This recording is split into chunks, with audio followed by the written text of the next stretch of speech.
Mr. Bill Gates. Based in Seattle, Washington, the Bill and Melinda Gates Foundation, also known as the Gates Foundation, is a private philanthropic organization founded by Bill and Melinda Gates. It was launched in 2000 and is reputed to be the largest private foundation in the US. The primary aim of the foundation are globally to enhance healthcare and reduce extreme poverty, and in America to expand educational opportunities and access to information technology. The foundation has endowed and supported a broad range of social, health, and educational developments around the world, including in Nigeria. It is currently collaborating with the Dangote Foundation and several other governmental and non-governmental agencies on developmental issues across Nigeria. My pleasure to introduce Mr. Bill Gates.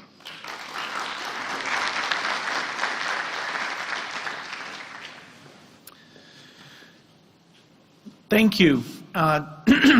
It's a great honor to participate in this important forum. Your Excellency, Vice President of the Federal Republic of Nigeria, President of the Senate, Speaker of the House, Your Excellencies, Executive Governors, Royal Fathers, my great partner Aliko Dangote, distinguished ladies and gentlemen, and as you say in Nigeria, all other protocols observed. Thank you for your warm welcome. I've been coming here regularly since 2006, and I've always felt welcome. Nigerians greet me warmly. The first time I met the Sultan of Sokoto, I was honored that he greeted me with the gift of a white horse. At some point during every visit, though, some brave person eventually asks me very politely, why are you actually here? It's an understandable question.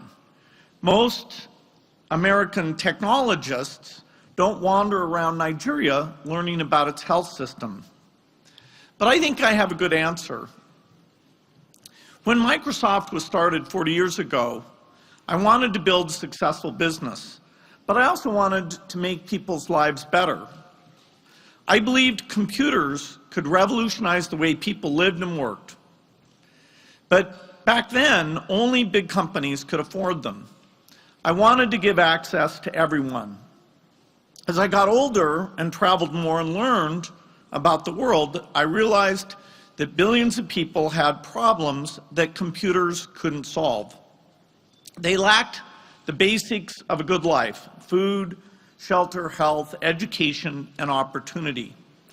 And so I started my second career with my wife, Melinda. With the money I'd been lucky enough to earn at Microsoft, we started working toward a different goal: a healthy and productive life for everyone. That's why I come to Nigeria, and that's why Melinda and I will continue coming for as long as we can. Our foundation's biggest office in Africa is here. We've already committed over $1.6 billion in Nigeria so far.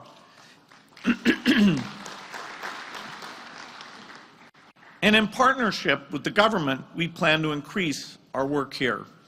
We have a strong relationship across the board at the federal level, state level, businesses, NGOs, and civil society organizations. We're eager to support you as you work to make Nigeria a global economic powerhouse that provides opportunity for all its citizens. I'm impressed how much Nigeria has changed in the past decade. One example is the technology sector. The energy I talked about during the early days of Microsoft, our passion and our willingness to take risks, that same energy now powers technology hubs across Nigeria like Co-Creation and Inspire. The novelist Chimamanda Adichie, whom my wife especially admires, captured the country spirit when she said her fellow Nigerians have big dreams and big ambitions.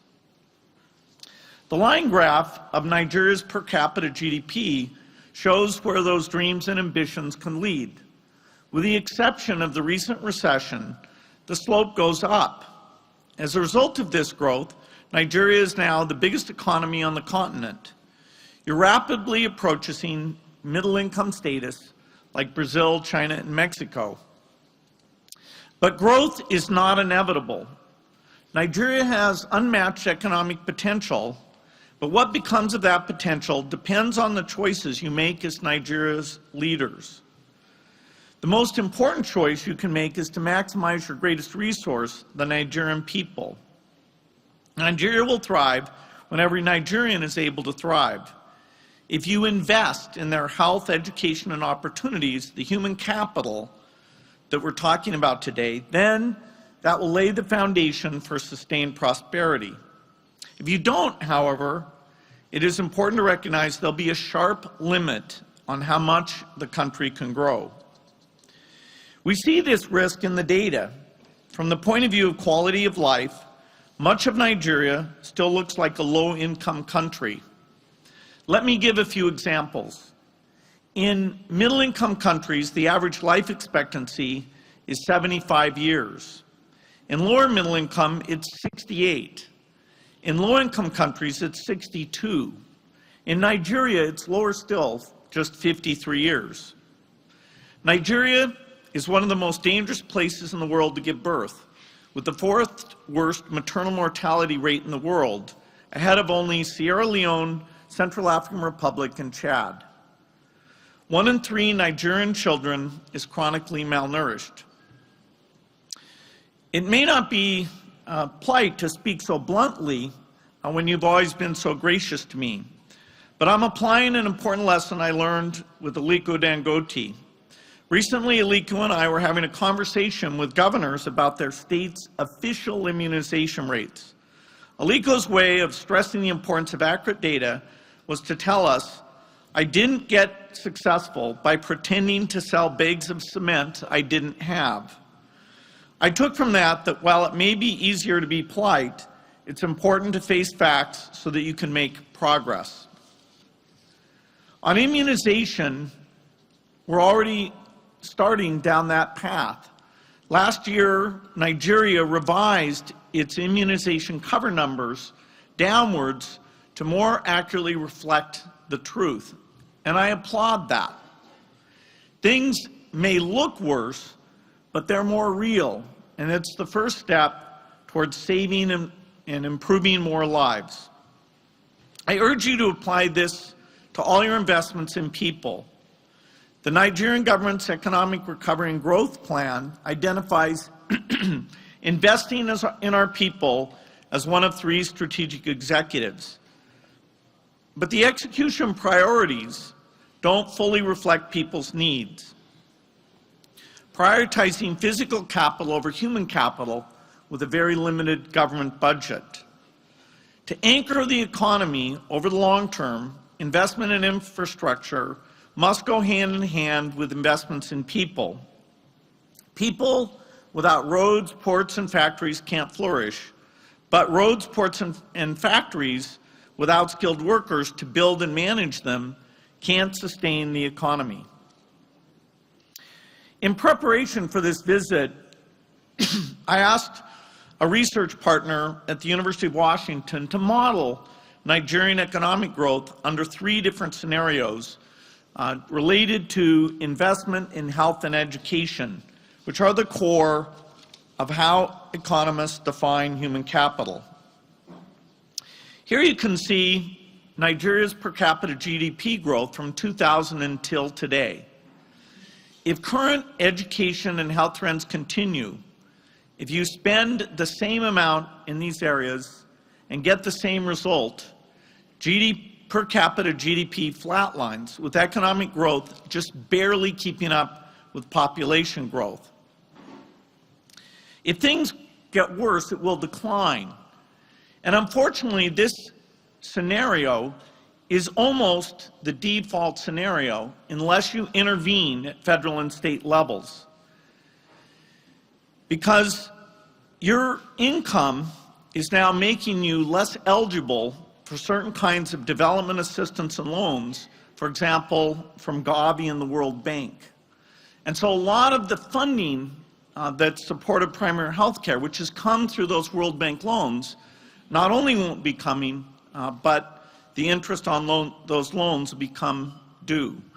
So without more and better spent domestic money, investment in your people will decline by default as the donor money shrinks, which is a lose-lose scenario for everyone.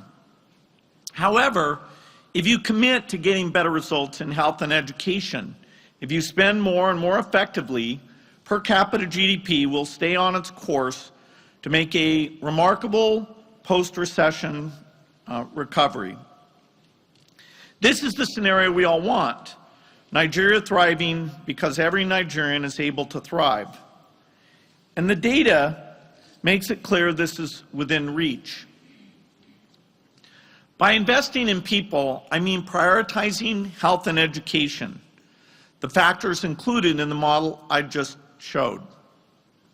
It also means opening up opportunities in agriculture and microenterprise sectors, as the government has proposed in the ERGP. It means creating conditions where Nigerians can reach their goals while adding value to the economy. Our foundation is not an investor in education here, but the recent World Bank World Development Report that just came out makes it clear that education is a key element in improvements in employment, productivity, and wages. Today, though, more than half of rural Nigerian children can't adequately read and write. The conclusion is inescapable. Nigeria's economy tomorrow depends on improving its schools today.